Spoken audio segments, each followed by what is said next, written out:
देख रहे हैं पंच न्यूज एनसीआर और मैं हूं आपके साथ मानवी ठाकुर। शुरुआत करते हैं आज की खास खबरों से। अधिक अपडेट्स के लिए बने रहिए पंच न्यूज एनसीआर के साथ। चैनल को लाइक, शेयर, सब्सक्राइब करें और बेल आइकन दबाना बिल्कुल न भूलें। North Western railway employees union Jodhpur के मंडल कार्यालय में दिनांक 4 दिसंबर 2024 से 6 दिसंबर 2024 को संगठन की मान्यता के चुनाव को लेकर बुधवार को प्रेस वार्ता का आयोजन किया गया।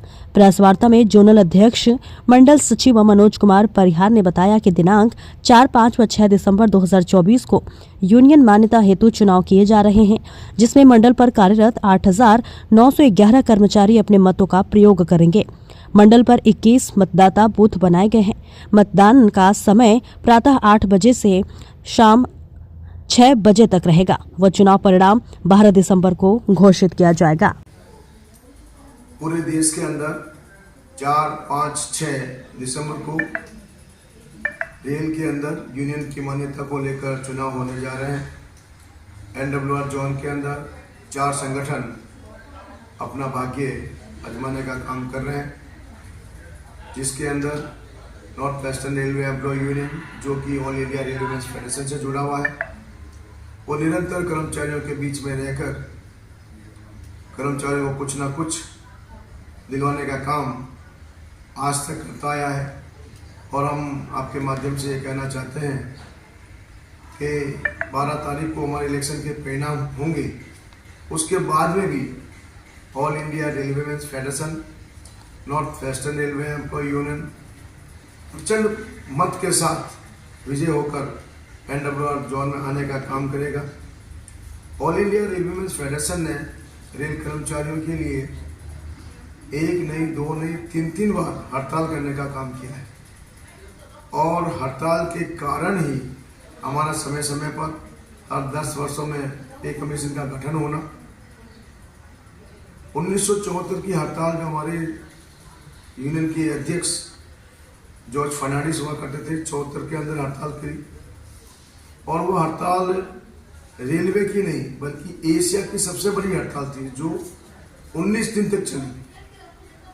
19 दिन तक रेल का चक्का जाम होना अपने आप के अंदर बहुत ही महत्वपूर्ण बात थी और उस हड़ताल के कारण देश का राजनीतिक वातावरण बदला।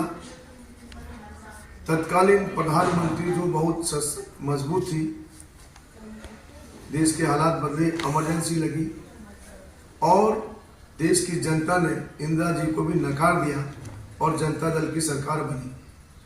चौधरी चरण सिंह जी देश के प्रधानमंत्री बने और ऑल इंडिया रेलवे फेडरेशन के महामंत्री प्रोफेसर मधु दंडवते जी को रेल मंत्री बनाया और उन्होंने जो हड़ताल के अंदर काम करने वाले 1 लाख लोगों को नौकरी से निकाल दिया गया था, प्रोफेसर मधु दंडवते जी ने वापस नौकरी पर लेने का काम किया। साथ ही साथ हमारी ये हड़ताल इस बात को लेकर हुई थी कि हर 10 वर्ष में हमारे कर्मचारियों का वेज रिवाइज होना चाहिए। हम 12 महीने ही काम करते हैं। आपको मालूम है कि रेल एक ऐसा उद्योग है इस देश का या विश्व का कह सकते हैं, जहाँ पर 24 ही घंटे लोग कार्य करते हैं। जब गाड़ी 120 किलोमीटर और 30 किलोमीटर प्रति घंटा की रफ्तार से दौड़ने का काम होती है, तो हमारी हड़ताल इस बात को लेकर हुई थी कि हम 12 महीने काम करते हैं तो कम से कम हमको एक सैलरी बोनस के रूप में मिलनी चाहिए। और 74 में हड़ताल की। लोग कहते हैं हड़ताल करने से क्या होता है, जिंदाबाद लगाना मुर्दाबाद से क्या फ़र्क पड़ते हैं। इसका बहुत फ़र्क पड़ता है। 74 की हड़ताल के कारण 79 के उसके 5 साल बाद में हमको बोनस की घोषणा चौधरी चरण सिंह जी देश के प्रधानमंत्री थे और प्रोफेसर मधु दंडवते रेल मंत्री ने करने का काम किया।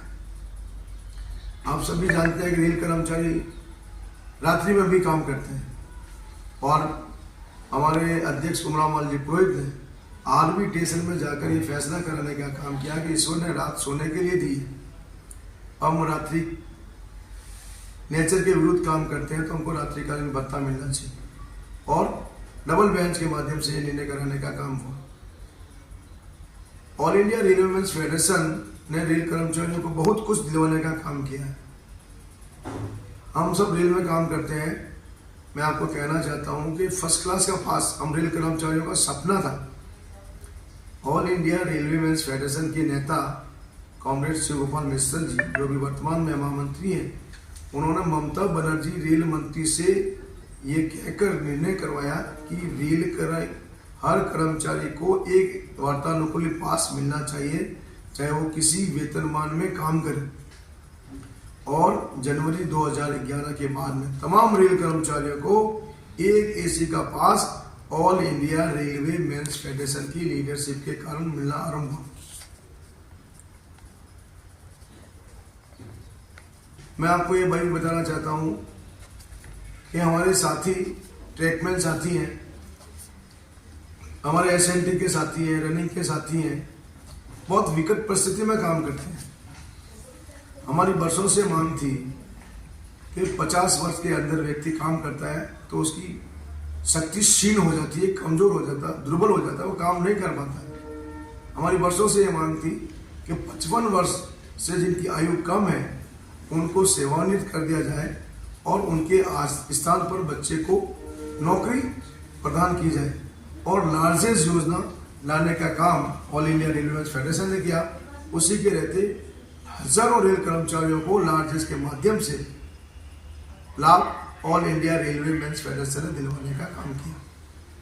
अभी हमारे साथियों को 2022 के अंदर रेल मंत्रालय के साथ चर्चा करके जो हमारे सीनियर सेक्शन इंजीनियर जो एसएससी के ग्रेड में आते थे, आगे उनका कोई प्रमोशन नहीं था, उनको 4800 और 5400 दिलवाने का काम किया। अब हमारी मांग है कि 4800 से 5400 में जो जाने की 4 साल की कंडीशन है उसको समाप्त कर 4800 से 5400 में 2 साल सामान्य जैसे प्रमोशन होते हैं वैकेंसी के अनुसार 2 साल के अनुसार प्रमोशन होना चाहिए। आने वाले समय में हम इसमें भी नियम बदलाने का काम करेंगे। साथ ही साथ देश आज़ाद हुए आज लंबा समय हो गया, लेकिन कई कैटेगरियों के अंदर हमारे 12 घंटा काम लिया जाता है। तो हमारी मांग है कि हर कैटेगरी के अंदर 8 घंटे से अधिक काम नहीं लिया जाए। हमारे ट्रैकमैन साथी हैं, इंजीनियरिंग के साथी हैं, वहाँ पर उनको नाइट पेट्रोलिंग करनी पड़ती है। आप जानते हो, यात्रा करते हो तो आप ट्रेन में सोते हुए कभी सीटी की आवाज़ सुनी होगी, तो वो सीटी हमारे ट्रैकमैन साथी बजा के ट्रैक की जांच करने का काम करते हैं। वो रात्रि के अंदर 16 किलोमीटर पैदल ट्रैक पर चलते हैं